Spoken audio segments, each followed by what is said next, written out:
समस्त को मोर नमस्कार मु दीप्ति आपण मान को स्वागत करूछि मो यूट्यूब चैनल डीएस एम्बिशन को। मिशन शक्ति विभाग तरफ आसी बड़ अपडेट रे कोन रही आज वीडियो रे मु आपण मान सहित आलोचना करी। आशा करूछि आपण माने शेष जाय मोर वीडियो सह जोड़ी होई रहबे।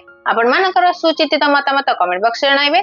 जदि वीडियोटी भल लागला तबे लाइक करिवे शेयर करिवे। जदि हम चैनल को नुआ करी विजिट करूछन्ती तबे सब्सक्राइब करिया को भूलिबे ना। वर्तमान जदि हमें फील्ड लेवल कथा चिंता करिवे फील्ड लेवल ले दुईटी बड़ इश्यू रही जो इश्यू होची लीडरशिप रोटेशन या सहित कम्युनिटी सपोस्टा माने जो माने कार्य करूछन्ती सेमानकर पारिश्रमिक को नै विभाग तरफ आसीथिबा निर्देशक्रमे स्वयंसहा गोष्ठी आंचलिक मंच ग्राम पंचायत स्तरीय संघ बीएलएफ डीएलएफ रो लीडरशिप रो रोटेशन करा जहा अप्रैल 1 रु आरंभ होई अप्रैल 20 पर्यंत ओडिसा रे चालू रहितला किंतु यहाँ पर मान्यवर हाईकोर्ट का निर्देश क्रमे एही रोटेशन प्रक्रिया को स्थगित रखा जाय। सेही परि अप्रैल 2025 ठारू जो कम्युनिटी सपोस्टा माने कार्य करूछन्ती सेमानकर पारिश्रमिक को नै हाइब्रिड मॉडल मिशन शक्ति विभाग ओडिशा जीविका मिशन तरफ प्रस्तुत करा जायथिला। हाइब्रिड मॉडल रे जो गाइडलाइन प्रस्तुत करायथिला त सेही गाइडलाइन अनुसार कम्युनिटी सपोस्टा माने जो पारिश्रमिक पाइबे सेमानकर कार्य को नै किनही रखा जायथिला। सेमाने जेपरि कार्य करिवे सेही हिसाब रे सेमानकर पारिश्रमिक को फिक्स करायथिला।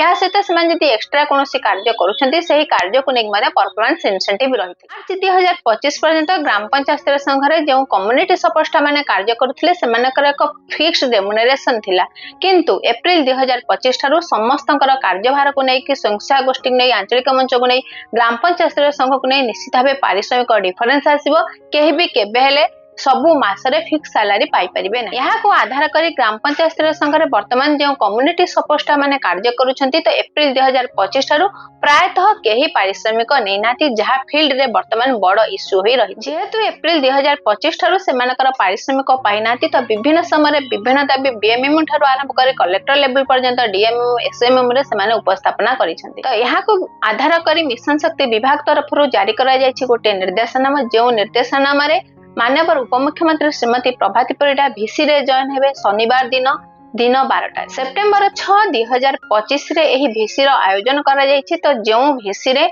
समस्त कलेक्टर माने जॉइन करिवे या सहित बीएमएम डीएमएम रो स्टाफ माने मध्य जॉइन करिवे। प्रकृत रे फील्ड रे कोन इश्यू रहिछि ताहा माननीय उपमुख्यमंत्री आलोचना करिवे। केंद्र सरकार हो बा राज्य सरकार हो वर्तमान समस्तकर लक्ष्य होछि नारी प्रगति। नारी किपरि स्वावलंबी होई परिवे से माने सर्वदा चेष्टा करू। ओडिसा रे नारी माने किपरि प्रगति क्षेत्र रे आगे परिवे से माने किपरि स्वावलंबी होई परिवे सेति लागि मिशन शक्ति विभाग सदा सर्वदा चेष्टा करि आसे। मिशन शक्ति विभाग रो जो लक्ष्य उद्देश्य रहिछि जहा माध्यम रे समस्त संस्था गोष्ठी सदस्य मानक निकट रे पहुंची पारुछि नारी प्रगति क्षेत्र रे आगे पारुछि।